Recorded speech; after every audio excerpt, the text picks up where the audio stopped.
Assalamualaikum warahmatullahi wabarakatuh. Perkenalkan, saya Vela Rohmayani, dosen Prodi Sarjana Terapan Teknologi Laboratorium Medis Fakultas Ilmu Kesehatan Universitas Muhammadiyah Surabaya.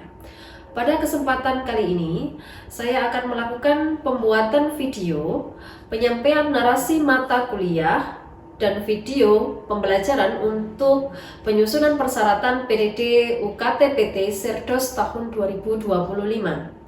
Adapun mata kuliah yang dibebankan kepada saya pada semester genap tahun 2024-2025 adalah mata kuliah helmintologi. Jadi, mata kuliah helmintologi ini merupakan mata kuliah wajib prodi yang dibebankan kepada mahasiswa semester 4. Pada mata kuliah ini memiliki 2 SKS, 1 SKS teori dan 1 SKS praktek. Adapun capaian pembelajaran pada mata kuliah helmintologi adalah mahasiswa mampu memahami konsep dasar helmintologi serta mampu menganalisis perbedaan jenis parasit helmin dan penyakit yang disebabkan oleh parasit tersebut, serta dapat melakukan pemeriksaan penyakit yang disebabkan oleh parasit helmin sesuai dengan nilai norma dan etika akademik.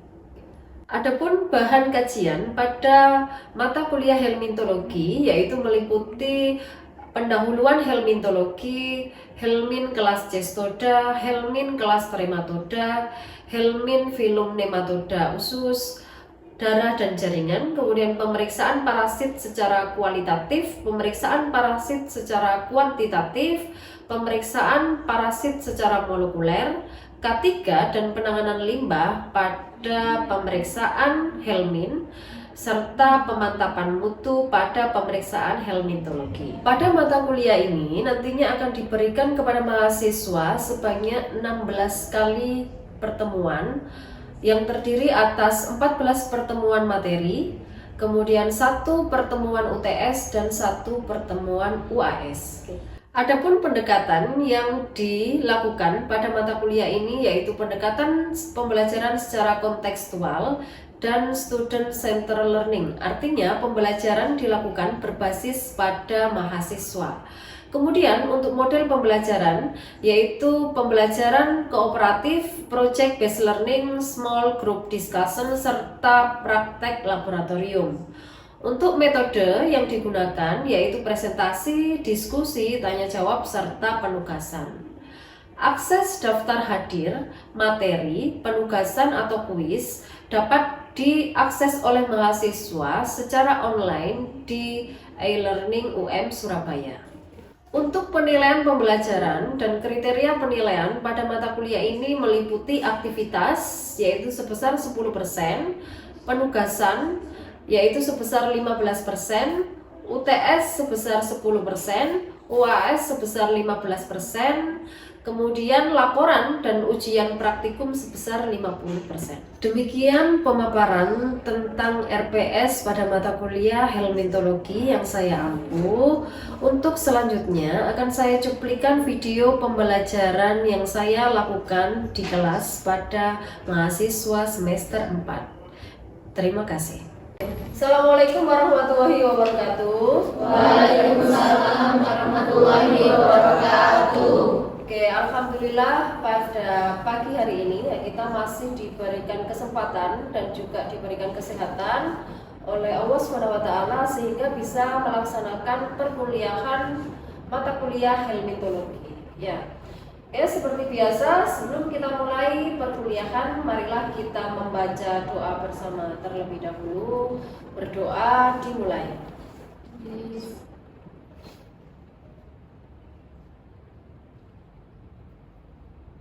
Berdoa selesai. Oke, jadi ini pertemuan kita yang terakhir ya. Jadi masih ingat semua materi yang sudah kita pelajari ya di mata kuliah helmintologi sebelumnya, kemudian kita juga sudah melakukan praktek di laboratorium. Ya. Jadi pada pagi hari ini kita akan membahas tentang pemantapan mutu internal pada pemeriksaan helmintologi. Nah, kira-kira ada yang paham nggak? Kenapa sih harus dilakukan proses pemantapan mutu?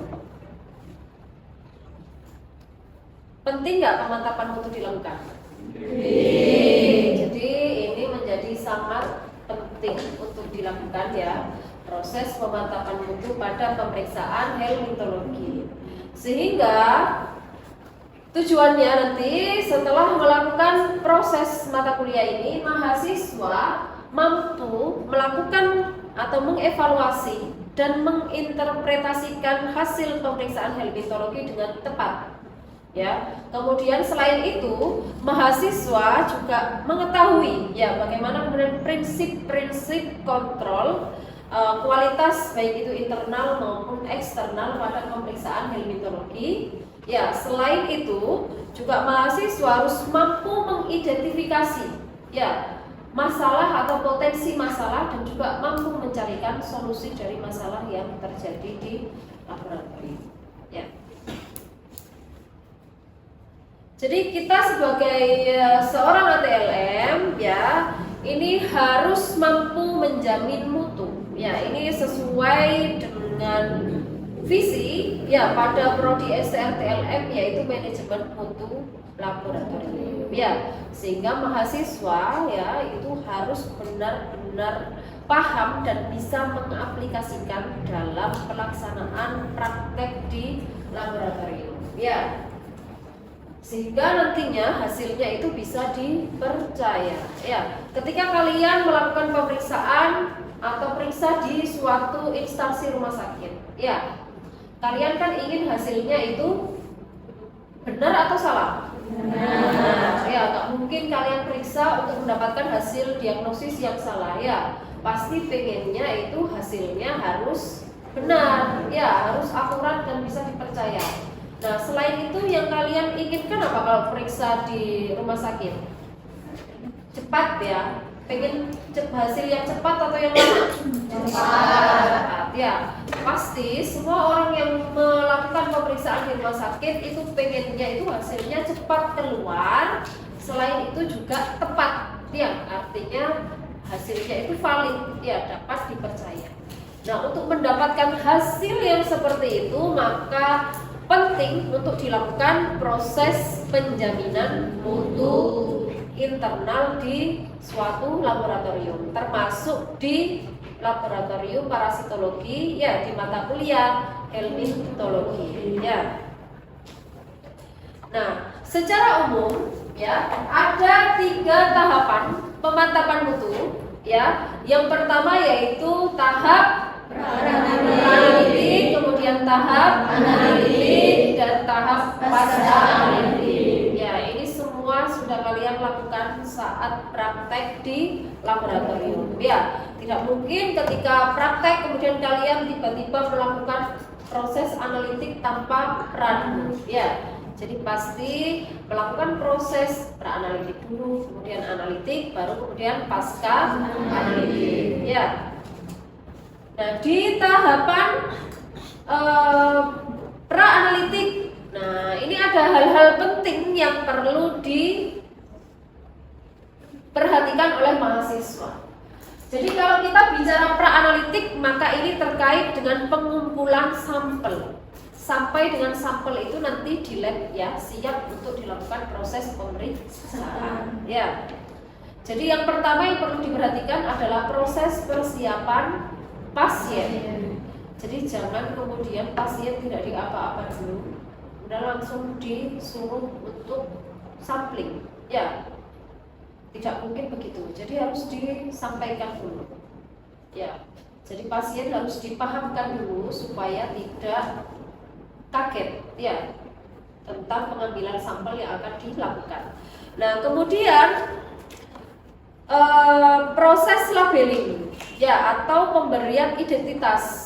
Nah, proses pemberian identitas ini menjadi suatu hal yang penting. Ya, karena di dunia ini kira-kira yang namanya degree itu cuma satu atau banyak? Banyak ya. Kemudian yang namanya Alvin apakah cuma yang ada di sini toh? Tidak ya. Jadi pasti namanya itu banyak ya, jadi nggak mungkin satu orang itu hanya punya satunya nama di dunia itu ya, tidak mungkin ya.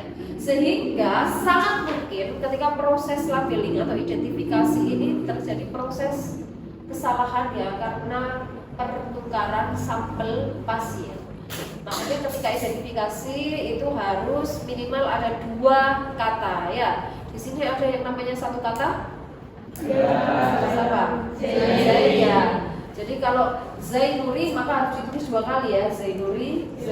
Karena minimal harus 2 kata ya, tidak boleh 1. Kemudian pengambilan dan penampungan spesimen.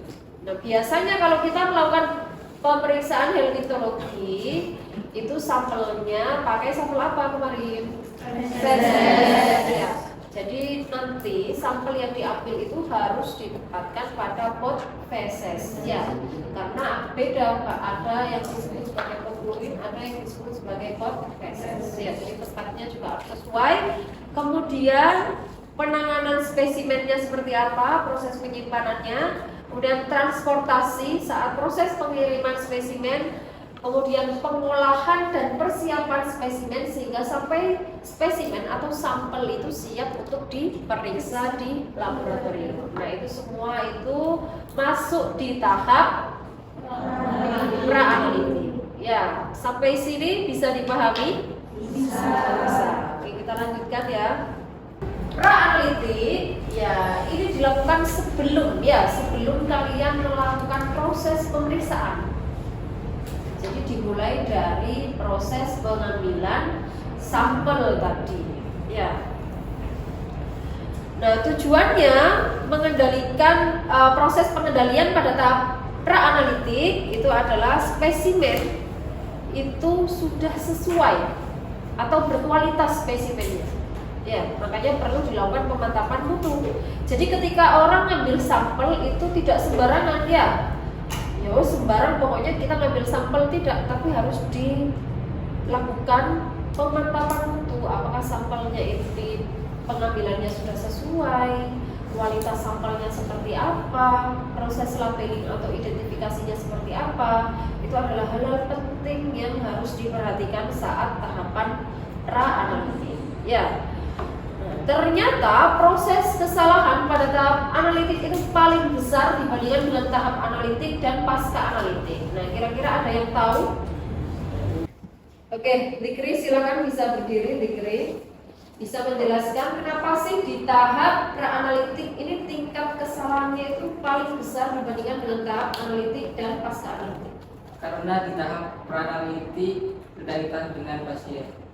Oke, benar sekali yang disampaikan oleh Dikri. Ya, jadi di tahap pra-analitik ini tingkat kesalahannya atau resiko kesalahannya itu tinggi karena kita itu susah mengendalikan pasien.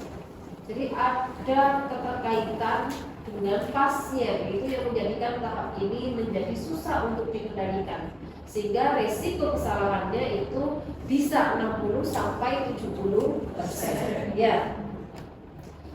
Untuk tahap pra-analitik ada pertanyaan? Sudah bisa dipahami? Sudah. Jadi setelah tadi kita membahas tentang tahap pra-analitik, maka kita sekarang lanjut ke tahap analitik. Ya. Jadi di tahap analitik berarti kita bicara melakukan proses pemeriksaan itu harus sesuai dengan SOP, harus sesuai dengan standar, baik standar pemakaian alatnya, ya, standar mutu reagennya, termasuk juga di standar prosedur pemeriksaan. Jadi hal-hal yang perlu diperhatikan di tahap analitik itu ada apa saja yang perlu diperhatikan kira-kira? Jadi kontrol mutu internal, jadi harus dilakukan kontrol mutu internal secara konsisten, ya. Kemudian selain itu juga harus dilakukan proses pemeliharaan dan juga kalibrasi pada peralatan-peralatan yang ada di laboratorium, ya, termasuk di laboratorium parasitologi.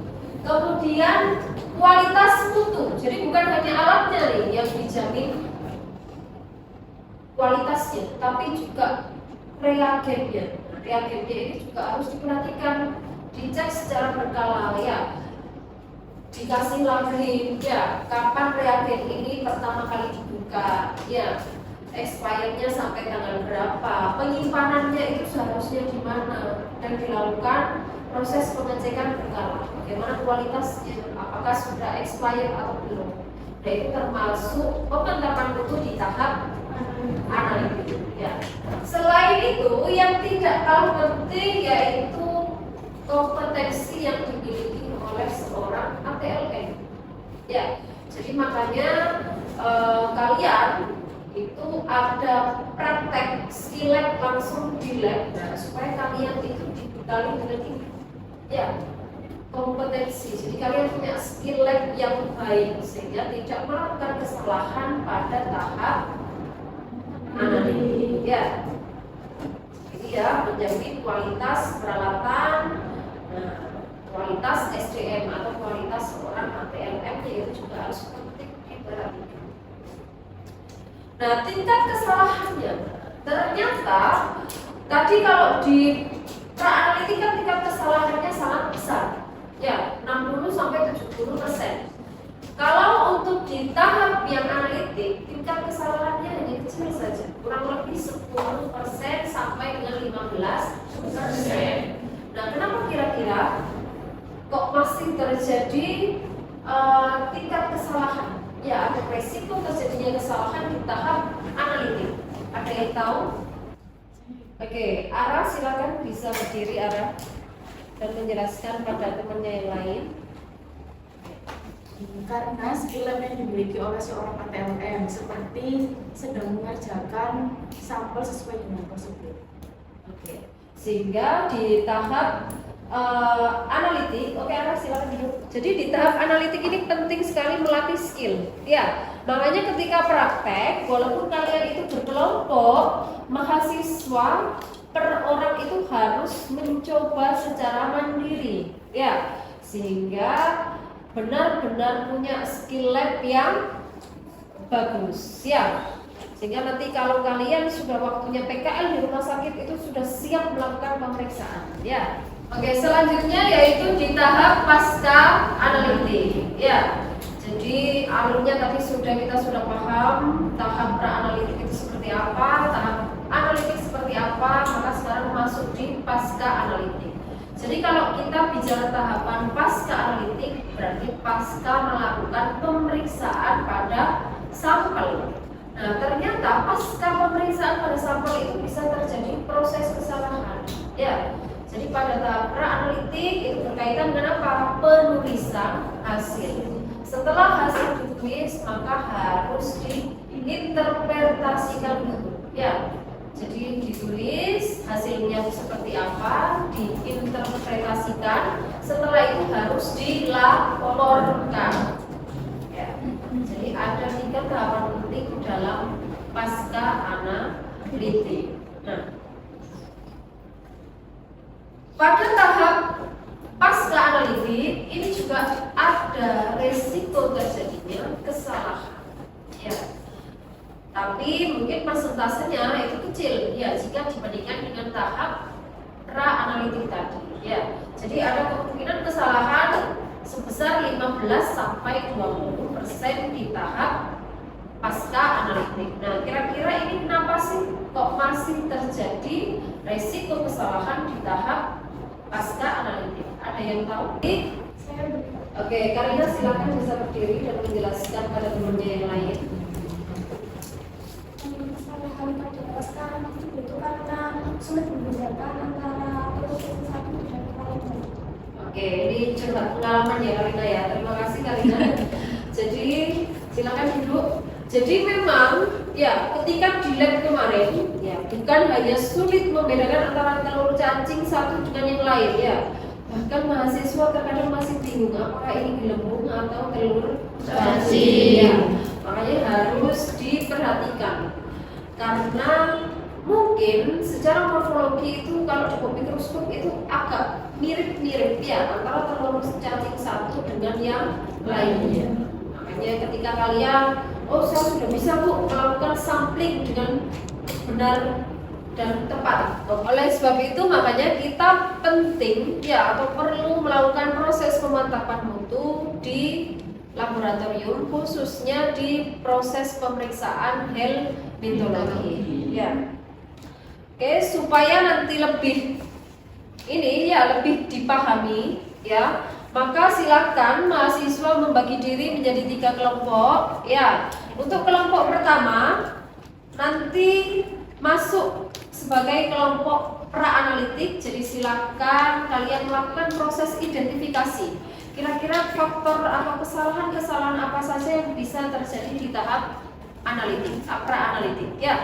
Kemudian kelompok yang kedua akan membahas tentang analitik. Jadi silakan dicatat juga ya kesalahan-kesalahan yang mungkin dapat terjadi di tahap analitik ya. Kemudian kelompok yang ketiga yaitu tahap pasca analitik. Jadi silakan bisa mencatat ya resiko kesalahan yang bisa terjadi di tahap pasca analitik. Oke, silakan bisa membagi diri dalam kelompok terlebih dahulu. Oke, sudah duduk dengan masing-masing kelompoknya ya. Oke, silakan bisa memulai diskusi. Ini tadi kelompok 1 ya, pra-analitik. Kemudian kelompok 2 analitik, ini yang kelompok 3 pasca analitik. Oke, silakan bisa diskusikan dengan teman-teman masing-masing kelompok. Ya, kira-kira kesalahan apa saja yang bisa terjadi pada masing-masing tahapan tersebut. Yuk,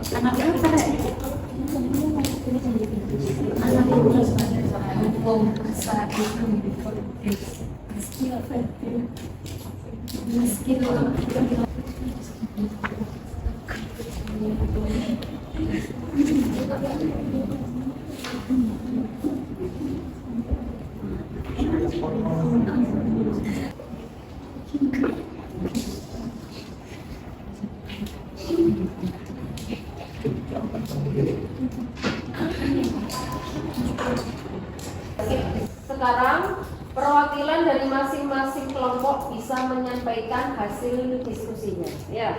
Oke, mulai dari kelompok pra-analitik sudah siap? Siap. Oke, akan diwakili oleh Aretanina, silahkan bisa berdiri dan menyampaikan. Mohon mahasiswa yang lain bisa mendengarkan dengan baik. Sebelumnya, Assalamualaikum warahmatullahi wabarakatuh. Waalaikumsalam warahmatullahi wabarakatuh. Saya Aretanina Lafira, perwakilan dari kelompok 1 akan menyampaikan hasil diskusi kami mengenai pemantapan mutu internal pada mata kuliah helmintologi. Kesalahan-kesalahan yang mungkin dapat terjadi pada tahap pra-analitik yang pertama adalah proses identifikasi pasien. Maka dari itu kita harus memastikan untuk menyebut nama pasien menggunakan 2 kata. Kesalahan yang kedua adalah proses pengambilan sampel feses pasien yang kemungkinan dapat tercampur dengan urin pasien. Sekian hasil diskusi dari kelompok kami. Wassalamualaikum warahmatullahi wabarakatuh. Waalaikumsalam warahmatullahi wabarakatuh. Selanjutnya yaitu dari kelompok analitik sudah siap? Sudah. Oke. Diwakili oleh siapa?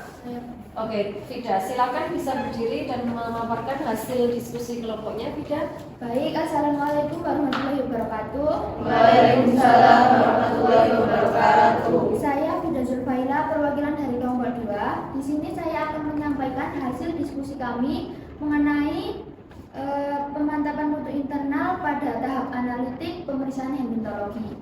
Jadi kesalahan yang dapat terjadi pada tahap ini bisa disebabkan karena beberapa faktor. Yang pertama, lupa tidak melakukan cek reagen sehingga reagen yang digunakan ternyata sudah expired.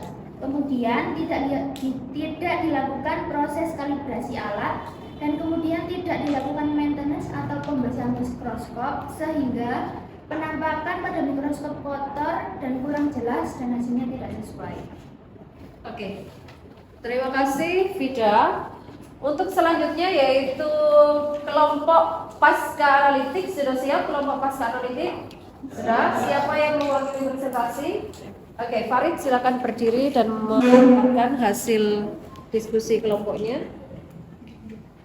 Assalamualaikum warahmatullahi wabarakatuh. Waalaikumsalam warahmatullahi wabarakatuh.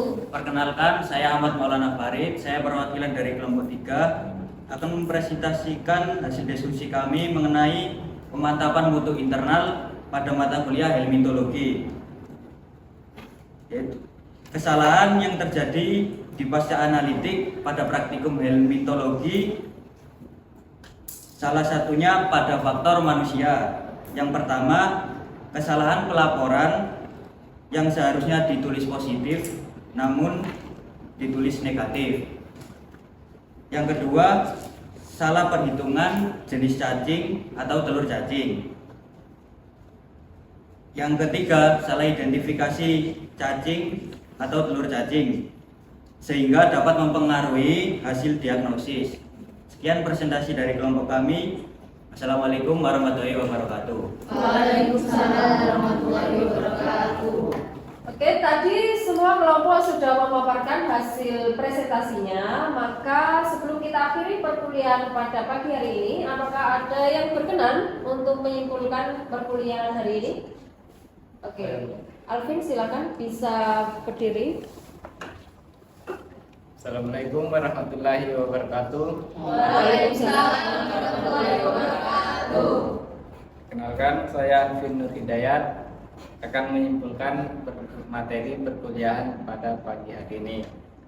Jadi kesimpulannya, pemantapan mutu pemeriksaan herpetologi mulai tahap pra-analitik, analitik, dan pasca-analitik penting untuk dilakukan agar menjamin hasil pemeriksaan yang berkualitas, valid, dan dapat dipercaya, sehingga dapat menunjang pihak klinisi untuk melakukan diagnosis, pengobatan, dan perawatan pasien. Terima kasih. Oke, terima kasih Alvin, silakan duduk.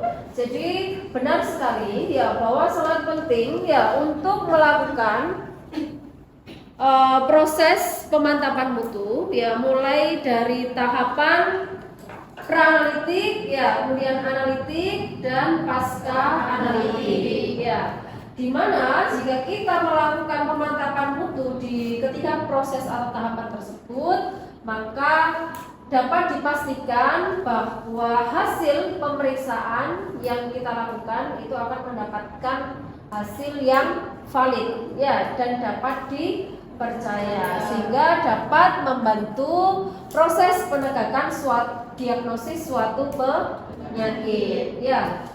Kenapa? Karena kalau diagnosisnya itu benar, maka proses pengobatannya itu benar, penanganan atau perawatan pasiennya juga benar ya, sehingga ini menjadi penting untuk dilakukan ya. Oke, saya rasa cukup ya untuk perkuliahan pada pagi hari ini ya.